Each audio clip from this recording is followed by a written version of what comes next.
So, yun guys, by tomorrow, mayroon akong ituturo sa inyo na isang dish ng kangkong.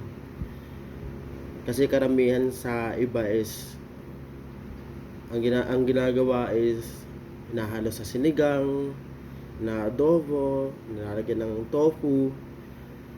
So, yun guys, gagawin natin sa kangkong is yung magiging dishes siya ng pang-classic restaurant. So yun guys, abangan nyo yan tomorrow. Ipapakita ko sa inyo yung mga ingredients, paano siya lutuin. So yung yung procedure nun, napakadali lang guys, at napakamura pa. Tsaka yung iba kasi guys, pagka 100 pesos na lang yung budget, yung ginagawa na lang is bibili ng sardinas, pancit canton, noodles.